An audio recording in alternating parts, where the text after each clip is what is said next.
What's not being said in Nebraska and Michigan? I'm glad you asked.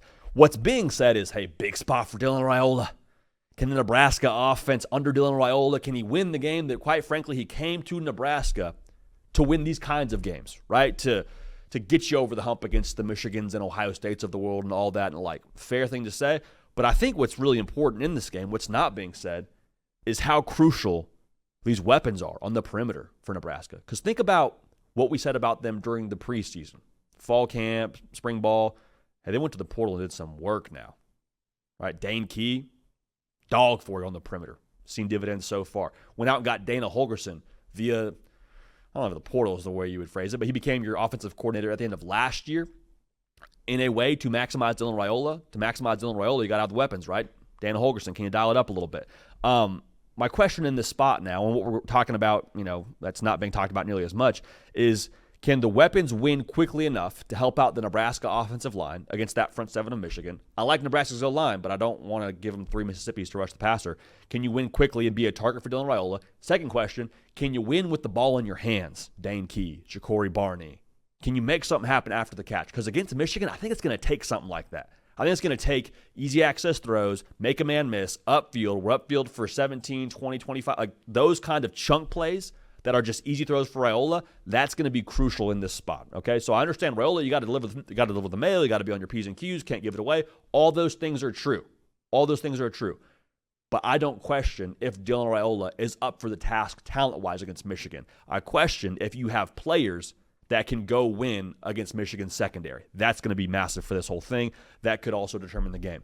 Now for Michigan, on that side of the football, or on that side of the matchup, rather.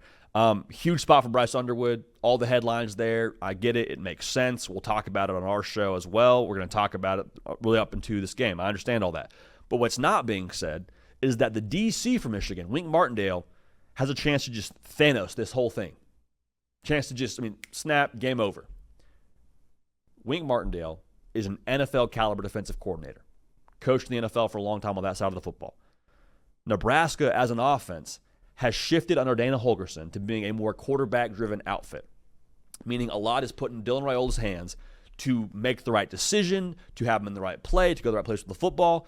Not unlike other offenses in college football is the quarterback important, but like even more in this style of ball, with how much they throw it, it's on Dylan Raiola. So Wink Martindale, with how complex and aggressive he likes to be, he's going to test Dylan Raiola. All right, he's going to, I would have to think, maybe kitchen sink's a pretty excessive term to use there, but he's going to throw something in the kitchen at him. Maybe some Tupperware, a couple of plates. Wink Martindale will make Dylan Raiola's job hard pre-snap. You've seen it all. Are you processing where that safety's coming from, where that linebacker's coming from? Again, I don't question the physical acumen of Dylan Raiola. I question, can we process an NFL defense in real time? Because if you can't, and like we say on this show, it's Jamba Juice, it's Dylan Raiola in a blender, and we got a smoothie out there. That's going to be very telling, I think, pretty early on in this thing. And then Bryce Underwood gets to settle in. The offense gets to do what they want to do. They don't have to press throwing the football. They just kind of take their time running the ball. Does Michigan? That's going to be a determining factor in this spot in a very big way. So, yeah, Bryce Underwood's important, but if Wink Martindale throws out the chef special against Dylan Raiola and he can't process it, he can't handle it, it's going to be game, set, match. Okay, so the point in all this is I think we're going to know what the fourth quarter is going to look like in this game after the first quarter. Like if Nebraska just can't separate on the outside and the Michigan DBs just giving them the business, it's like, okay, this is going to be a long afternoon if we're Nebraska. If they're winning, I say, okay, we're scoring points, pressure on Michigan. I don't think either side will run away with it so much, but I do think we could get to a spot where if Michigan's jamming up Nebraska and they're having trouble throwing the football and they're kind of stalling out, it could be a similar game to where watching Oklahoma-Michigan, it was always close on the scoreboard, but never really felt close. It was just controlled by Oklahoma. Could be the same story here for Michigan against Nebraska. They could just control the game against the Cornhuskers, and that could kind of be how we get down going forward. If, again, Dylan Raiola is just in a blender, can't see it, can't process it, and Nebraska's having trouble, not just moving the football, but like they're having trouble even getting the play started, all right?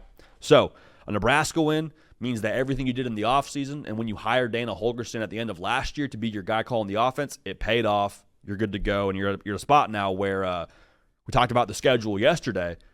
It's right there to where if you go 1-2 in November and you're undefeated going into November, which I think is very, very attainable for this team, you're a college football playoff team, Nebraska. It starts in this game.